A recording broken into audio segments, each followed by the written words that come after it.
नमस्कार। जीएसबीटी क्लासेज में आपका स्वागत है। हम लोग देवताओं के बारे में पढ़ रहे थे, पंच पीरों के बारे में हम चर्चा कर चुके थे। आज हम उन लोक देवता के बारे में बात करते हैं जो राजस्थान में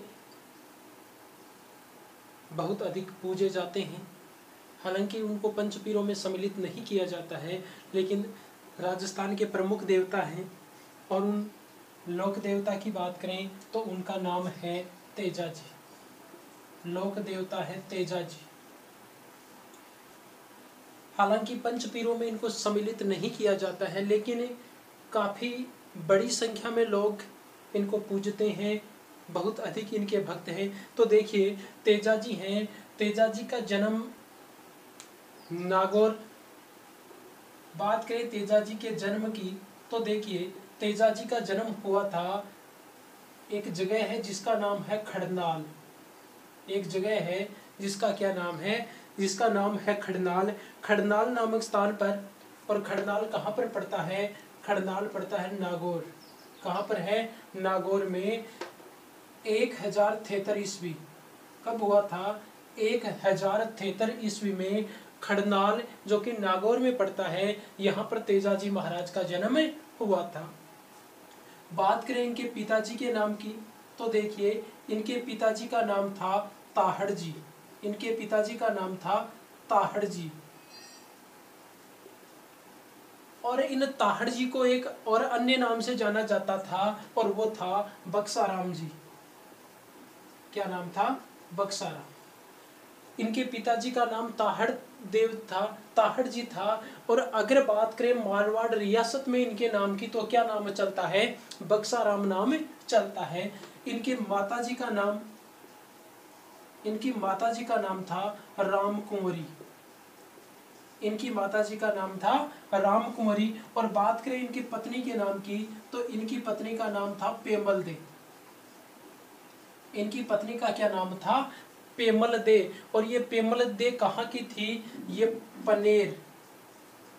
कहाँ की? पनेर, या इसे पनहेर भी कहा जाता है। पनेर या पनहेर की थी। पनेर या पनहेर की थी, यानी इनकी पत्नी पेमल दे जो पनेर या पनहेर की थी। तेजा जी का ससुराल कहाँ था? पनहेर। और ये कहाँ पर पड़ता है? ये पड़ता है अजमेर। इतनी बात हो गई। उसके बाद में देखिए, बात करें तो ये जाट जाति के थे।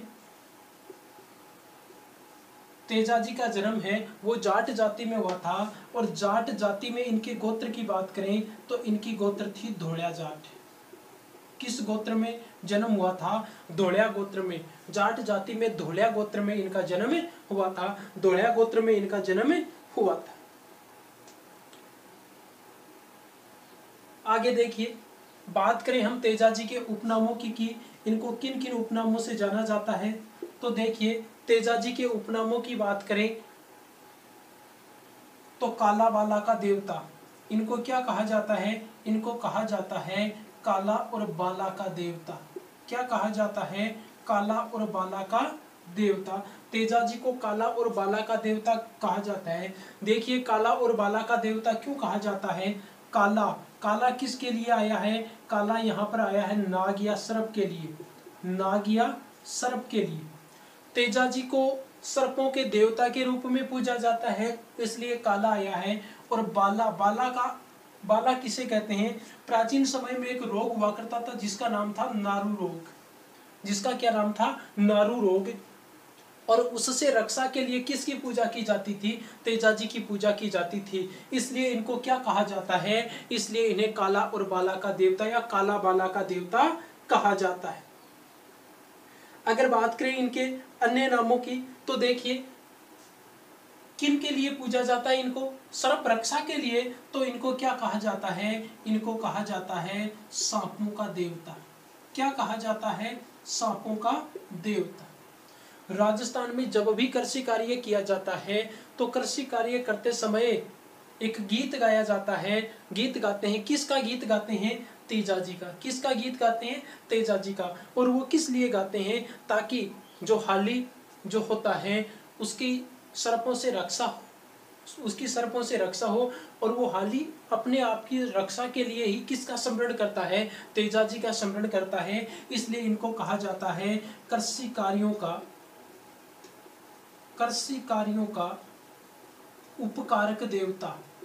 कृषि कार्यों का उपकारक देवता भी किसको कहा जाता है, तेजाजी को कहा जाता है। कृषि कार्यों का उपकारक देवता भी किसको कहा जाता है, तेजाजी को कहा जाता है।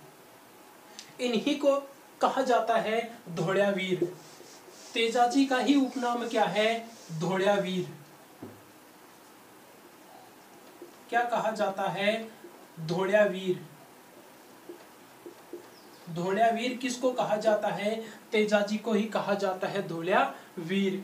ये किसकी रक्षा करते हुए, किन की रक्षा करते हुए अपने प्राणों की आहुति देते हैं, गायों की रक्षार्थ इन्होंने अपने प्राणों की आहुति दी थी, इसलिए इन्हें क्या कहा जाता है, इन्हें कहा जाता है गायों का मुक्तिदाता। क्या कहा जाता है, गायों का मुक्तिदाता। तो ये इनके उपनाम है। तेजाजी को किन किन उपनामों से जाना जाता है, काला बाला का देवता, सांपों का देवता, कृषि कार्यों का उपकारक देवता, धोड़िया वीर और गायों का मुक्तिदाता। इन उपनामों से इनको जाना जाता है। आगे देखिए,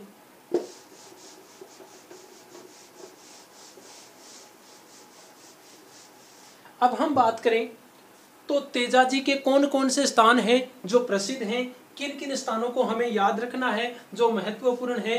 देखिए, बात करें अगर सबसे ज्यादा इनको पूजा जाता है, सबसे ज्यादा आस्था जहां पर है, सबसे ज्यादा इनको जिस जिले में पूजा जाता है वो कौन सा है, वो है अजमेर। कौन सा है, अजमेर। अजमेर जिले में तेजाजी को सबसे ज्यादा पूजा जाता है, सबसे ज्यादा इनके भक्त हैं। किस जिले में, अजमेर जिले में। इनका जन्म स्थान नागौर रहा है, जन्म स्थान नागौर खड़नाल रहा है, जहां पर सबसे बड़ा मंदिर है। अगर बात करें तो कि तेजाजी का सबसे बड़ा और प्रसिद्ध मंदिर कहां पर है, तो वो खड़नाल नागौर में ही है। कहां पर है, खड़नाल नागौर में। लेकिन सबसे ज्यादा कहां पर पूजे जाते हैं, सबसे ज्यादा तेजाजी है वो अजमेर में पूजे जाते हैं। अजमेर में क्यों पूजे जाते हैं, इसके पीछे क्या कारण है, तो देखिए, तेजाजी ने जहां पर मेरू से युद्ध किया था वो स्थान भी अजमेर में है, जहां पर तेजाजी को सर्प ने डसा था वो स्थान भी अजमेर में है, और जहां पर तेजाजी ने अपने प्राण त्यागे थे वो स्थान भी कहां पर है, अजमेर में ही है। वो स्थान भी अजमेर में ही है। और तेजाजी का जो ससुराल है पनेर, वो भी कहां पर है, वो भी अजमेर में ही है। ये सारे स्थान कहां पर हैं, अजमेर में है। तो इन सब की भी हम चर्चा करेंगे। उससे पहले देखिए, तेजाजी के जो प्रिय भक्त होते हैं, तेजाजी के जो प्रिय भक्त होते हैं, जो क्या करते हैं, तेजाजी के प्रिय भक्त क्या करते हैं, जो अगर किसी व्यक्ति को सांप डस लेता है तो उसका जहर निकालते हैं। क्या करते हैं, डस लेता है तो डसे हुए स्थान पर जो सर्प का जहर होता है उस सर्प के जहर को निकालते हैं, चूसते हैं उसको। उन्हें क्या कहा जाता है, उन्हें कहा जाता है घोड़ला। उन्हें किस नाम से जाना जाता है, उन्हें घोड़ला के नाम से जाना जाता है। बात करें तेजाजी की घोड़ी का नाम, तो देखिए काफी बार ये पूछा गया है, विभिन्न परीक्षाओं में पूछा गया प्रश्न है कि तेजाजी की घोड़ी, और तेजाजी की घोड़ी का क्या नाम था, लीलन। और इसी लीलन घोड़ी को एक अन्य नाम से जाना जाता है और वो है सिणगारी। किस नाम से जाना जाता है, लीलन काफी प्रसिद्ध नाम है, और अगर इसका अन्य नाम पूछ लिया जाए तो वो क्या है, सिणगारी। तेजाजी का जो गीत है, तेजाजी का गीत है, उस गीत को क्या कहा जाता है, उसे कहा जाता है तेजाटेर। तेजाजी के गीत को क्या कहा जाता है, तेजाटेर कहा जाता है, या तेजा गीत भी इसको कहा जाता है। तेजाटेर या तेजा गीत इसको कहा जाता है। तेजाजी का जो स्थान होता है, तेजाजी का जो स्थान होता है खेजड़ी के वृक्ष के नीचे या जहां कहीं पर भी, उसे क्या कहा जाता है, उसे कहा जाता है थान। उसे क्या कहा जाता है, थान कहा जाता है। और बात करें प्रतीक की कि तेजाजी का जो प्रतीक है वो क्या है, तो देखिए, जिस समय सर्प ने तेजाजी को डसा था उस समय वो अपनी लीलन घोड़ी पर सवार थे। उनके हाथ में था भाला, भाला उन्होंने हाथ में ले रखा था। तो जिस रूप में, जिस स्थिति में उनको उस नाग ने, सर्प ने डसा था, वही उनका क्या है, प्रतीक है, वही उनका प्रतीक है। तो देखिए उनमें उन्होंने क्या कर रखा था, हाथ में भाला ले रखा था, हाथ में तलवार ले रखी थी। तो तलवारधारी अश्वारोही, अश्व पर, घोड़ी पर सवार थे।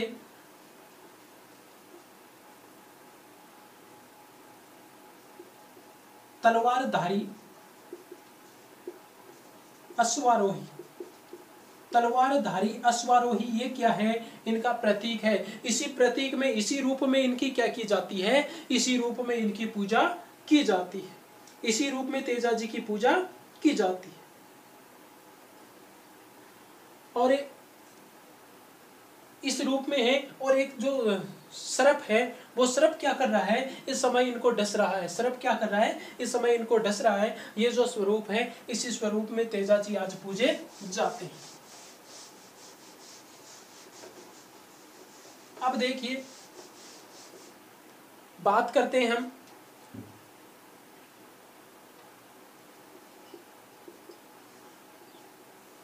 तेजा जी हैं, तेजा जी को सर्प ने कहां पर डसा था, उनकी मृत्यु कहां होती है और कहां पर उन्होंने युद्ध किया था।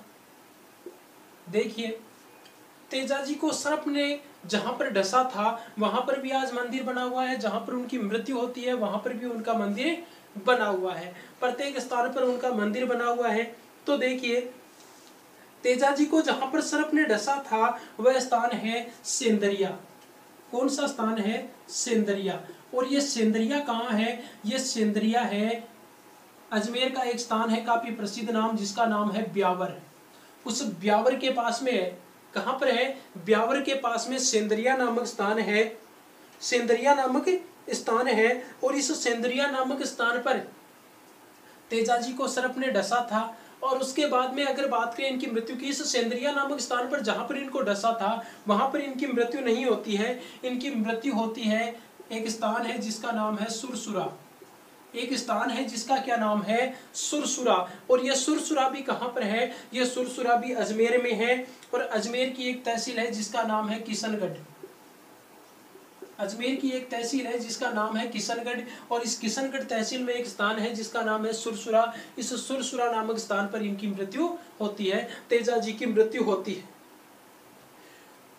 और इन्होंने जो युद्ध किया था, वो युद्ध किया था मंडावरिया नामक गांव में। कहां पर किया था, मंडावरिया नामक गांव में इन्होंने युद्ध किया था। इनका ससुराल कहां पर है, पनहेर या पनेर, ये भी कहां पर है, अजमेर में ही है। ये सारे अजमेर में ही हैं। अजमेर में सेंदरिया नामक स्थान पर सर्प ने डसा, अजमेर में ही सुरसुरा नामक स्थान पर इनकी मृत्यु हुई। इन्होंने गायों की रक्षा के लिए मेरों से या मीणाओं से जो युद्ध किया था, वो किया था मंडावरिया नामक स्थान पर। और पनहेर या पनेर नामक स्थान है, वो इनका ससुराल था। और पनेर के जो रायचंद्र थे, उनकी पुत्री थी जिसका नाम था पेमल देव, उनके साथ में इनका विवाह हुआ था। अब देखिए इनके पीछे का घटनाक्रम क्या है, क्यों तेजा जी यहाँ पर मंडावरिया तक गए, किस प्रकार से उन्होंने युद्ध किया, इसके पीछे की जो कथा है, इसके पीछे का जो परिदृश्य है, वो क्या है। तो देखिए इसके पीछे के परिदृश्य की बात करें तो तेजा जी खेत में हल जोत रहे थे और हल जोते जोते थक गए थे और उनके लिए भोजन नहीं आया। भोजन काफी देर से दोपहर के बाद में आया। तो वो अपनी जो भाभी है उससे कहते हैं कि भोजन इतना लेट क्यों लेकर आए, इतनी देरी से क्यों लेकर आए। तो वो कुछ बहाने करती है और उनको ताने मारती है। उन्हीं तानों से व्यथित होकर, उन्हीं से परेशान होकर तेजा जी हैं वो अपने ससुराल जाने के लिए तैयार होते हैं। उन्हीं तानों से व्यथित होकर, उन्हीं से परेशान होकर वो ससुराल जाने के लिए तैयार होते हैं। वो ताने ये थे कि उनकी भाभी उनको कहती है कि आप तो पराई स्त्री के हाथों की रोटियां खाना पसंद करते हैं, क्यों नहीं अपनी पत्नी को ले आते और उनके हाथों की रोटी है वो खाते। तो इस बात से वो काफी दुखी हो जाते हैं और हल को छोड़कर तुरंत घर आते हैं और अपने ससुराल जाने के लिए तैयार होते हैं। तो उस समय उनके लिए शगुन निकलवाया जाता है। तेजाजी के लिए शगुन निकलवाया जाता है। वो अपनी घोड़ी लीलन को तैयार करते हैं, श्रृंगारी को तैयार करते हैं, ससुराल जाने के लिए तैयार हो जाते हैं। तो उस समय जिस ज्योतिषी से वो शगुन निकलवाया जा रहा था, उस ज्योतिषी ने पहले ही भविष्यवाणी कर दी थी कि अगर तेजाजी यहाँ से जाते हैं तो रास्ते में उनकी मृत्यु होगी। अगर तेजाजी इस समय यहाँ से चलकर जाते हैं तो रास्ते में उनकी मृत्यु होगी। और ठीक उसी प्रकार से हुआ। उनकी माँ ने उनको रोकने के भी काफी प्रयास किए, लेकिन तेजाजी नहीं रुके। वो अपने ससुराल चल दिए। और जब ससुराल में पहुंचे तो कहते, क्योंकि उन कोई सूचना नहीं दी गई थी आगे, तो कहते हैं कोई सूचना नहीं थी उनके ससुराल वालों को, तो कहते हैं कि जब वह अपने ससुराल पहुंचे तो उनकी जो सास है वो गाय का दूध दुह रही थी, और उस अजनबी को देखकर वो गाय है वो उछल जाती है। तो इस कारण उनकी सास है वो उनको कुछ ताने मारती है, उनको ताने मारती है। और उन्हीं से व्यथित होकर तेजाजी है वो वहां से लौटने लगते हैं। और जब वो लौटने लगे उस समय कहते हैं कि उनकी पत्नी पेमल है, उन्होंने उनको पहचान लिया था। तो फिर उन्होंने अपनी माता को भी सारी बात बताई। उनकी माता ने, यानी तेजाजी की सास ने, उनको मनाने की कोशिश की लेकिन नहीं माने। तो कहते हैं कि फिर पेमल की एक सहेली थी जिसका नाम था लाछा गुजरी, और इसी लाछा गुजरी को किस नाम से जाना जाता है, एक इसका अन्य नाम चलता है, और वो क्या था, हीरा। इस लाछा गुजरी को कहती है, और लाछा गुजरी है वो तेजाजी को मनाने में सफल होती है और कहती है कि आप उनके घर तो नहीं रुक सकते, लेकिन मेरे घर हैं, रुक जाइए, मेरे घर रुक जाइए। तो तेजाजी इस लाछा गुजरी के घर पर रुकने को तैयार हो जाते हैं। लेकिन कहते हैं कि उसी समय एक बड़ा घटनाक्रम होता है, और घटनाक्रम ये होता है कि मेरे जाति के जो लोग हैं, यानी जो मीणा है, वो इस लाछा गुजरी की गायों को ले जाते हैं, लूट कर ले जाते हैं। तो उस समय लाछा गुजरी है वो रुदन करती हुई आती है कि मैं तो लुट गई, मैं तो बर्बाद हो गई, मेरी सारी की सारी गायें हैं वो मेरे जाति के जो लोग हैं, मीणा जाति के लोग हैं, वो लेकर चले गए। तो कहते हैं कि तेजाजी वहां से उन गायों की रक्षा के लिए, उन गायों को बचाने के लिए वहां से जाते हैं। और जब वह उन मेरों के पीछे पीछे जा रहे थे, उस समय रास्ते में उन्होंने देखा कि एक नाग और नागिन दोनों आग में जल रहे हैं। वो नागिन तो जल चुकी थी, और नाग है उसको वो अपने भाले की नोक से, तेजाजी हैं वो अपने भाले की नोक से उस नाग को बाहर निकाल देते हैं।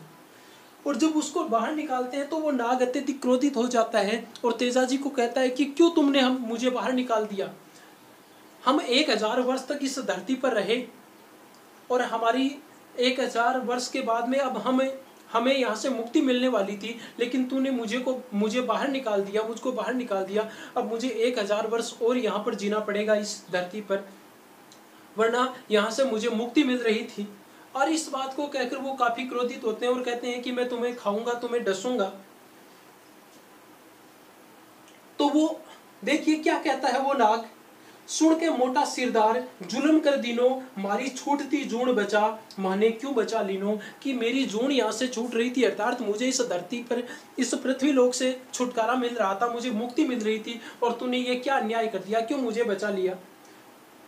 तो तेजाजी उनको कहते हैं कि मैंने तो अच्छा कार्य किया, भलाई का कार्य किया, मैंने तो तुम्हारी रक्षा की है, और तुम उल्टा मेरे ऊपर दोष लगा रहे हो। तो तेजाजी कहते हैं, थारी बचाती जान बुरो काम कई किनो, तू जस के बदले अपजस किनतर दिनो। कि मैंने तो अच्छा कार्य किया है, भलाई का कार्य किया है, मैंने तो यश का कार्य किया है, और तुम मुझे अपयश दे रहा है। और मैंने तो भलाई का कार्य किया, उपकार का कार्य किया है, और तुम मुझे उल्टा दोष दे रहा है। ऐसा क्यों कर रहा है।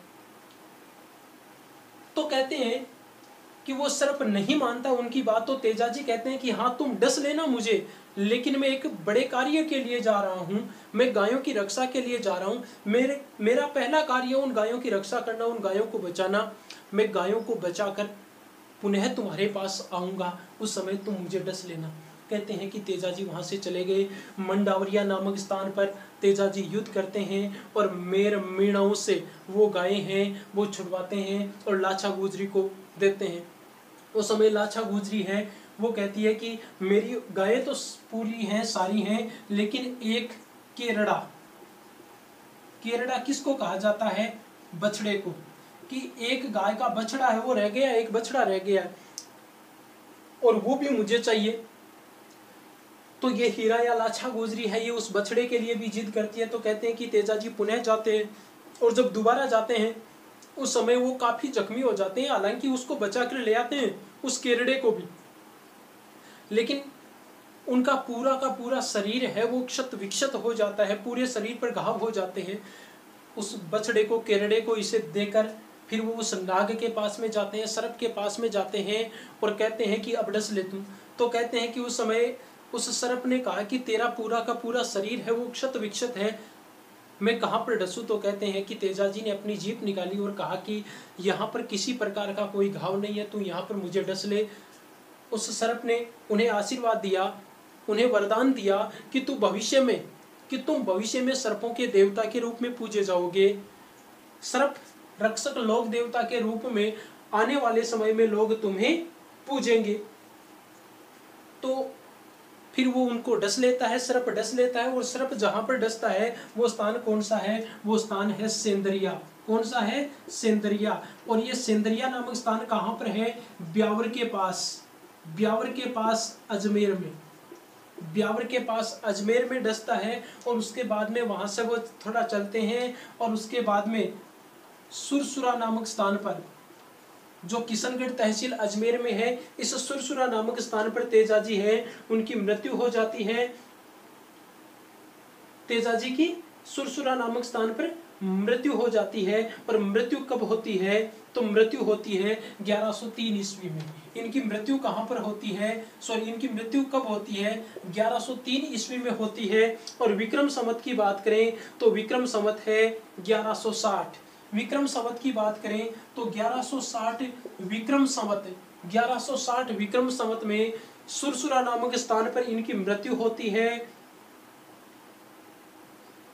इनकी यहाँ पर मृत्यु हो जाती है। अब देखिए कुछ और बातें।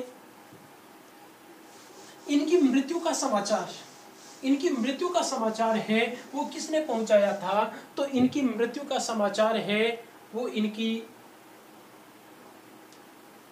कहते हैं कि इनकी जो घोड़ी लीलन है वो लीलन भी काफी दुखी हो गई थी इनकी मृत्यु के बाद में। इनकी मृत्यु के बाद में काफी दुखी हो गई थी, उनकी आंखों से आंसू झरने लगे थे। और इनकी घोड़ी जो लीलन है, इस लीलन घोड़ी ने ही इनकी मृत्यु का समाचार कहां तक पहुंचाया था? इनके घर तक पहुंचाया था, इनके घर तक पहुंचाया था। और कहते हैं कि इनकी जो पत्नी थी जिसका क्या नाम था? पेमल दे, वो पेमल दे इनके साथ में, तेजाजी के साथ में सती होती है। तेजाजी के साथ में इनकी पत्नी पेमल दे है, वो पेमल दे सती हो जाती है, सती होती है। इनकी पत्नी इनके साथ में सती हो जाती है। अब देखिए आगे बात करें तो इनके मेले कहाँ कहाँ पर बढ़ते हैं, ये बात हम पहले कर चुके हैं, फिर से करते हैं। एक तो इनका जहाँ पर इनकी मृत्यु होती है सुरसुरा नामक स्थान पर, वहाँ पर बढ़ता है। एक बढ़ता है पनेर में जहाँ पर इनका ससुराल है। एक बढ़ता है सेंदरिया नामक स्थान पर जहाँ पर इनको सांप ने डसा था। ये 3 मेले तो इनके अजमेर में बढ़ते हैं। इसके अलावा खड़नाल, नागौर जहाँ पर इनका जन्म हुआ था वहाँ पर प्रसिद्ध मेला, राजस्थान का प्रसिद्ध मेला है वो भरता है। इनके अलावा इनका एक पशु मेला भी भरता है। इनके अलावा इनका एक पशु मेला भरता है। और पशु मेला कहाँ पर भरता है? पर्वतसर नागौर। कहाँ पर भरता है? पर्वतसर नागौर में।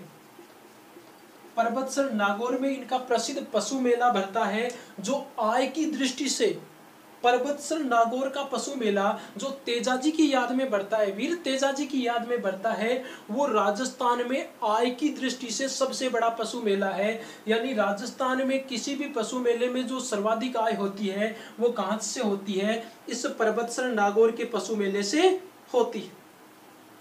तेजाजी हैं, तेजाजी की कर्मस्थली रही है दुगारी नामक गांव है। कौन सा गांव? दुगारी नामक गांव। और ये कहां पर पड़ता है? ये बूंदी में। यानी बूंदी में भी तेजाजी को पूजा जाता है। और किस स्थान पर इनका मंदिर बना हुआ है? दुगारी नामक स्थान पर इनका मंदिर बना हुआ है। अब देखिए ये जो पर्वतसर में मेला बढ़ता है ये किस प्रकार से बढ़ता है, यहाँ पर क्यों बढ़ता है, इसके पीछे एक कहानी चलती है। कहते हैं कि ये जो मेला है ये पहले अजमेर में सुरसुरा नामक स्थान पर भरा करता था। जो पशु मेला है परबतसर नागौर में भरता है, ये पहले सुरसुरा अजमेर में ये मेला भरा करता था। लेकिन मारवाड़ के राजा थे जिनका नाम था अभय सिंह। मारवाड़ के शासक थे, राजा थे, और इनका क्या नाम था? अभय सिंह। ये जो अभय सिंह है, इन अभय सिंह के काल में परबतसर का यानी यहाँ का एक हाकिम हुआ करता था, परबतसर का हाकिम था। और वो हाकिम है, वो जो सुरसुरा में इनकी जो मूर्ति थी, इस मूर्ति को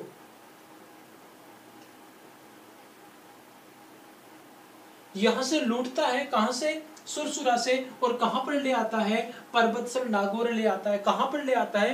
परबतसर नागौर ले आता है। और जब से ये मूर्ति इनकी परबतसर नागौर आई, मारवाड़ में आई, परबतसर नागौर में आई, तब से कहते हैं, यानी जब अपना देश अंग्रेजों के गुलाम था, परतंत्र था, उस समय ये मेला कहां पर भरा करता था? उस समय ये सुरसुरा अजमेर में ही भरा करता था। लेकिन उस समय फिर क्या हुआ था कि ये परबतसर का जो हाकिम है, ये उस मूर्ति को लूट लाया था। और उसके बाद में ये मेला स्वतंत्रता से पहले ही से ये मेला कहां पर फिर बढ़ने लग गया था? ये परबतसर नागौर में बढ़ने लग गया था। और आज तक ये मेला है, ये परबतसर नागौर में बढ़ता आ रहा है। और इनका ये मेला कब बढ़ता है? तो देखिए, ये प्रतिवर्ष भाद्रपद शुक्ल पक्ष की 10वीं, भाद्रपद शुक्ल 10वीं,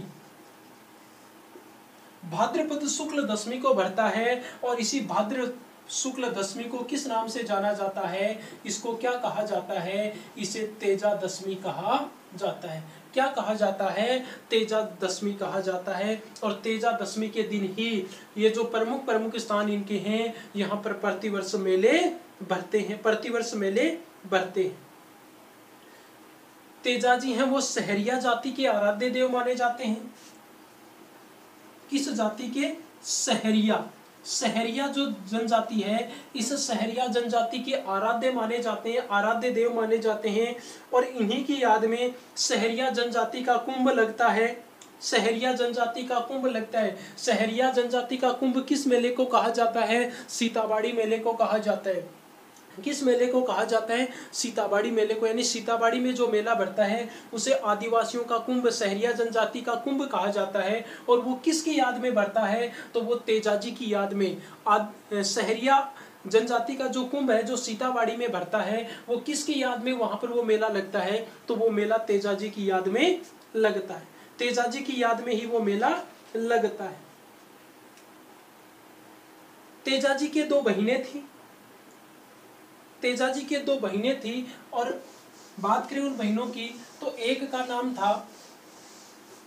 नाम था राजल और दूसरी का नाम था भोंगरी। तेजाजी के 2 बहन थी, एक का नाम था राजल और दूसरी का नाम था भोंगल। तो ये थी तेजाजी के बारे में जानकारी। अगले वीडियो में हम अन्य लोक देवताओं के बारे में जानकारी प्राप्त करेंगे। धन्यवाद।